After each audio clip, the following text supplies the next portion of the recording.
pinakamataas na pagpupuri, pagluwalhati, pagdarakila, tanging sa ating pinakamamahal na Panginoong Hesus lamang.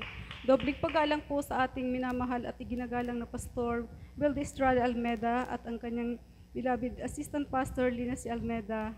Pagbati din po sa kanilang mga beloved children. At sa lahat po ng mga preachers, workers, sa inyong mga minamahal, magandang gabi na po sa ating lahat. Sa ngalan po ng ating pinakamamahal na Panginoong Hesus. Ako po nagpapasalamat sa mahal na Panginoon dahil ako po nagkaroon uli ng pagkakataon na mapapurihan at luwalhatiin ang kanyang banal na pangalan sa mga dakilang gawa po niya sa aming buhay. May share ko lang po sa inyong mga minamahal. Tungkol po ito sa aking beloved husband. Dito pong November 3, doon po nagsimula yung pananakit uli ng kanyang tiyan. Sabi ko po sa kanya, huwag ka mag-alala kasi alam kong pinagaling ka na ng mahal na Panginoon. Kasi po dati po nagkaroon po siya ng sakit po sa kidney. Umabot po yun ng stage 5. Pero sabi ko sa kanya, parang syempre sa pagkukulang na rin po siguro. Kaya sabi ko, huwag ka mag-alala, manalangin tayo sa mahal na Panginoon. Alam kong walang imposible sa mahal na Panginoon. Tsaka sabi ko, alam ko pinagaling ka na ng mahal na Panginoon. Kaya sabi ko sa aking beloved, manalangin tayo. Tapos, ang ginawa po namin, habang sa araw-araw po, ganun pa rin po ang kanyang nararamdaman. Halos hindi ho naaalis yung sakit ng kanyang tagiliran. Ang sabi po ng kanyang mga beloved kapatid, magpa-check up daw po. Sa akin naman po, ang sabi ko sa kanya, manalig tayo sa mahal na Panginoon. Kasi alam kong ang Diyos ang magpapagaling sa'yo. Pero bilang tao po, ako po'y kinakabahan kasi nakikita ko na naman po yung dating nararamdaman niya noon nung nagkaroon po siya ng ganong sakit. Pero sa akin po, bilang po sa pagbibigay ng respeto po sa kanyang mga kapatid, ang sabi po sa kanya ay magpa-check up. Ang ginawa po namin, pumunta po kami sa doktor, nagkonsulta po kami doon kung ano po yung dapat gawin at tinanong po siya kung ano po yung nararamdaman niya. Ang sabi niya nga po yung pananakit po ng kanyang tagiliran. Ang sabi po sa kanya, nag-request po ng ultrasound. Sa akin po, parang sabi ko, hindi na mauulit yung ganong sakit mo kasi alam ko pinagaling ka na ng mahal na Panginoon. Ako po talaga nag-release ng 100% na pananampalataya. Sabi ko sa kanya, ganon din ang gawin mo. Kasi kahit dumaan ka sa mga ganyan, alam kong wala na silang makikita dyan. Pero sa respeto na rin po sa kanyang mga kapatid, ginawa pa rin po namin yung ganon.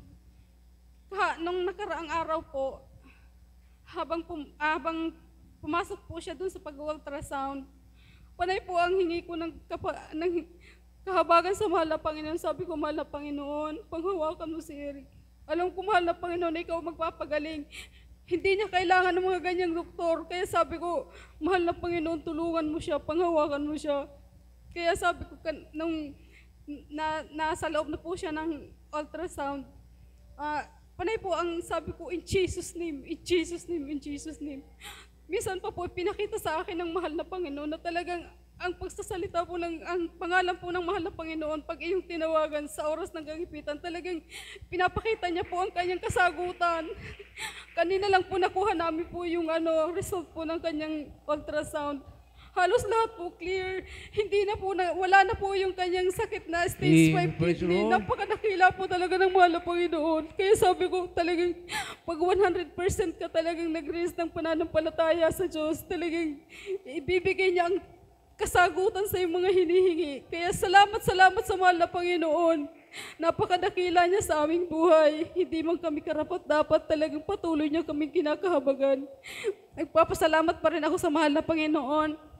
Dahil dito lang pong June 5, bago po magpiesta dito sa Salog, nagkaroon po siya ng aksidente po sa motor. Bilang tao po talagang ako po nagkaroon ng takot. Pero ang sabi ko, alam kong ang mahal na Panginoon ang mag-ano sa kanya, mag-aalalay sa kanya, hindi siya maaano kahit anong klaseng disgrasya. Ang Diyos ang magbibigay sa kanya ng kalakasan. Kaya sabi ko, nung sinabi po ng mga taga dito sa Salog na siya daw po ay naksidente sa motor, sabi ko, pumasok agad po sa aking isipan, mahal na Panginoon, panghawakan mo siya. Alam mo ang ano, hanggang saan ang aming kakayahan. Alam mo kung hanggang saan ang aming pananampalataya.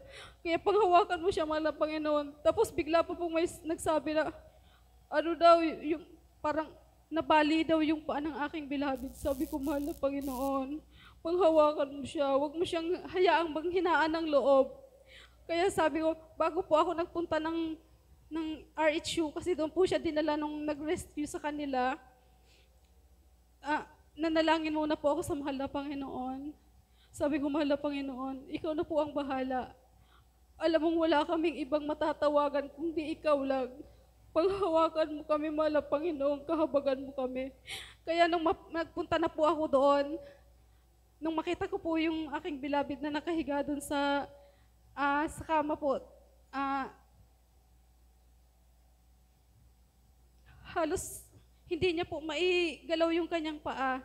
Pero sabi ko, kinakas out ko po yung yung pananakit ng paa niya. Kaya sabi ko, ano nangyari sa'yo? Sabi niya, nadisgrasya kami sa motor, na may nasagasaan kaming aso.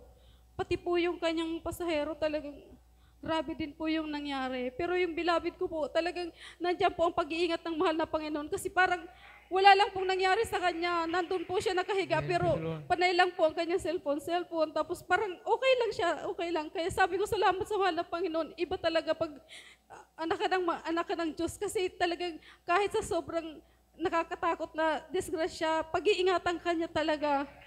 Tsaka isa ko po pong pinapasalamat kasi yung pong may-ari ng aso na nasagasaan nila, yun din po ang sumagot ng lahat nilang gastusin sa ospital. Hinipo po ng mahal na Panginoon kanyang puso.